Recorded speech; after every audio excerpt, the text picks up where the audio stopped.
With that, we'll begin our public hearing.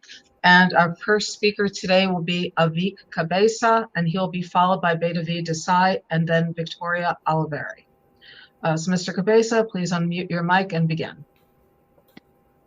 Good morning, commissioners. My name is Avik Kabessa. I'm the CEO of Carmel, member of the Livery Roundtable, and the chairman of the Livery Workers Compensation Fund.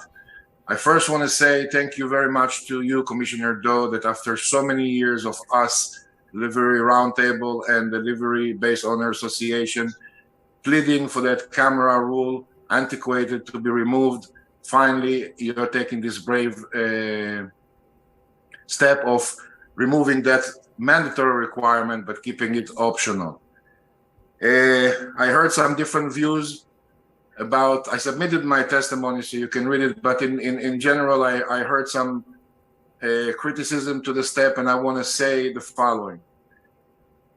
When the rule was passed, the delivery sector had 28,000 members, the largest sector, and the differentiation between black car and livery was very clear. They were serving corporations, we were serving the community. Today, much has changed.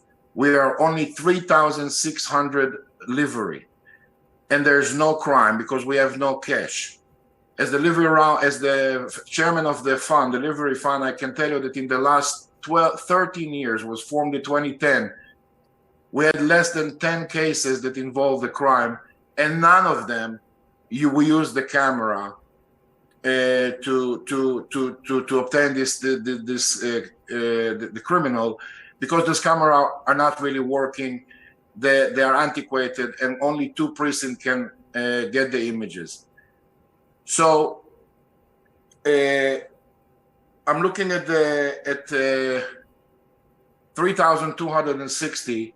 So if somebody says, "Oh my God, it's the safety of the drivers," well, there are 96,000 black cars, and they are doing fine by the driver selecting the option of whether to have a camera or not to have a camera.